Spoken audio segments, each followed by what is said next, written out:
पश्चिम बंगाल के कोलकाता के राधा गोविंद कर मेडिकल कॉलेज अस्पताल में एक डॉक्टर के साथ ज्यादती होने के बाद उसकी जान ले लेने के मामले में दुमका में डॉक्टरों का आक्रोश चल रहा है और इस आक्रोश के कारण डॉक्टर अब धरना पर हैं।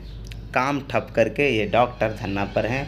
ओपीडी सेवा बाधित होने से जहां मरीज परेशान है, वहीं डॉक्टर अपनी न्याय की मांग में जुटे हुए हैं। तक तो मेरे ख्याल से सभी लोग जानते होंगे कि जो कोलकाता आरजी कर मेडिकल कॉलेज हॉस्पिटल में सेकेंड ईयर पीजीटी एक स्टूडेंट के साथ जो जघन्य अपराध हुआ और मतलब ये समझिए कि एक पाश्विक विचारधारा का कोई व्यक्ति ही इस तरह का कर सकता है और उस तरह से एक चिकित्सक को मारा गया। और उसके बाद जो घटनाएं घटी हैं उस हत्याकांड में, चाहे वो सबूत मिटाने का प्रयास हो, चाहे वो 14 तारीख की रात को हॉस्पिटल प्रांगण में घुसकर सभी के साथ मारपीट करना और वहाँ तोड़फोड़ करना, ये सारी बातें को लेकर हम उद्वेलित हैं। सर्वप्रथम मैं माननीय कलकत्ता उच्च न्यायालय का शुक्रगुजार हूँ, तहे दिल से शुक्रगुजार हूँ कि इन्होंने संज्ञान लेते हुए इस घटनाक्रम को अपने विचार के द्वारा ये किया गया है कि उसका भर्त्सना की गई और सीबीआई को जांच दिया गया। हम उम्मीद करते हैं कि या हमारा डिमांड भी कि इस घटनाक्रम में शामिल एक एक व्यक्ति को कड़ी से कड़ी सजा मिले और ऐसा प्रमाण भी जिसको एविडेंसेस कहते हैं वो सारा प्रमाण सुरक्षित रहना चाहिए ताकि उन लोगों को हम लोग पनिशमेंट के अंतिम कदम जो होता है उस तक ले जा पाए। मुझे उम्मीद है न्यायालय पर, मुझे उम्मीद है न्यायपालिका, हमारे देश की न्यायपालिका पर, और हम जानते हैं कि अगर एविडेंसेस को सही तरह से रखा जाएगा तो फिर ये केस अंजाम तक पहुंचेगा। लेकिन इसके बाद आज तक सरकार के तरफ से, चाहे वो कोई भी सरकार, आज तक चिकित्सक समाज के लिए किसी भी तरह का सुरक्षात्मक कोई भी उपाय नहीं किया गया है। आपको याद होगा कोरोना काल में चिकित्सकों के लिए एक अध्यादेश जारी हुआ था जिसमें कि सभी चिकित्सक पाराकर्मी या अस्पताल को एक एक्ट के तहत लाया गया जिसमें कि कोई भी व्यक्ति उस पर हमला करेगा तो उसको विशेष प्रकार की सजा दी जाएगी।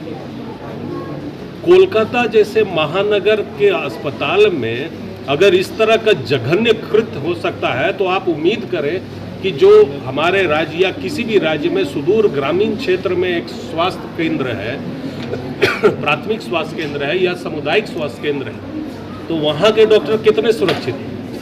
दुमका के आईएमए के जिलाध्यक्ष डीएन पांडे ने कहा कि इसी तरह से यह हड़ताल जारी रहेगा अगर सरकार डॉक्टरों की मांग को जल्द पूरा नहीं करती है। साथ ही साथ पूरे देश में डॉक्टरों की सुरक्षा को लेकर जब तक सरकार की ओर से एक नियम नहीं बनाया जाएगा तब तक आंदोलन जारी रहेगा। अपराध किया गया है एक महिला के साथ, उस में न्याय मिलना चाहिए, जो उचित कार्रवाई हो सो होनी चाहिए। सबसे बड़ी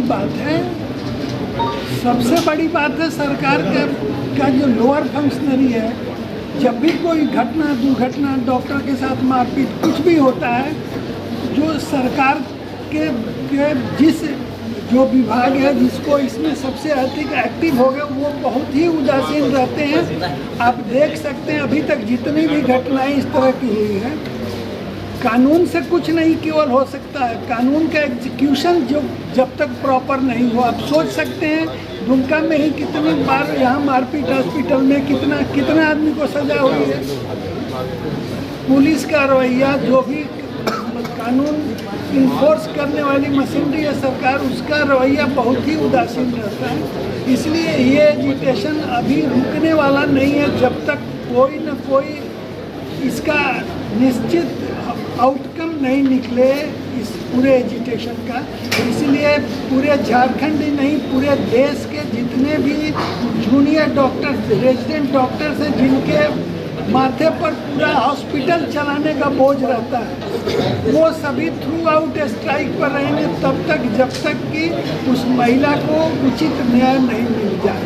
ये एजिटेशन इसी तरह से चलते रहेगा junior doctors through out country.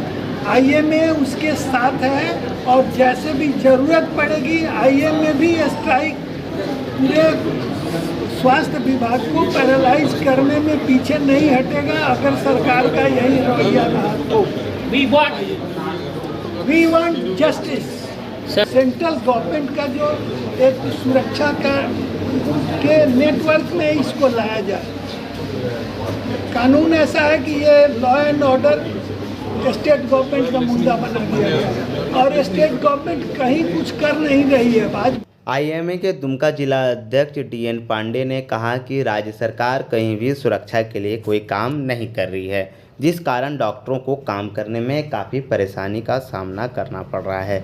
अब यह देखना काफ़ी दिलचस्प होगा कि आने वाले समय में डॉक्टरों की सुरक्षा को लेकर केंद्र सरकार और राज्य सरकार किस तरह से संयुक्त रूप से कदम उठाती है, या फिर डॉक्टरों को उसी हाल में छोड़ दिया जाएगा कि डॉक्टर के साथ ऐसी घटनाएं होती रहे। दुमका लाइव न्यूज के लिए दशरथ महतो की रिपोर्ट। दुमका इंजीनियरिंग कॉलेज संथालपन्ना में इंजीनियरिंग का नंबर 1 संस्थान, जहां आप बहुत कम शुल्क में computer science and engineering, electronics and communication, mechanical, civil, electrical engineering में BTech एवं bachelor in computer application BCA का कोर्स कर सकते हैं। NAC एवं NBA से मान्यता प्राप्त इस कॉलेज में छात्रों के लिए विश्व स्तरीय सेमिनार हॉल, स्मार्ट क्लासरूम, उद्योग उन्मुख प्रयोगशालाएं और कार्यशालाएं, कंप्यूटर के लिए केंद्रीय प्रयोगशाला, केंद्रीय पुस्तकालय, सौर ऊर्जा के साथ 24 घंटे बिजली, खेल का मैदान, उत्कृष्ट कैंटीन के साथ लड़के एवं लड़कियों के लिए अलग अलग छात्रावास की सुविधा। 100% प्लेसमेंट में सहायता देने वाले इस कॉलेज में नामांकन के लिए अभी स्क्रीन पर दिए गए नंबरों पर संपर्क करें।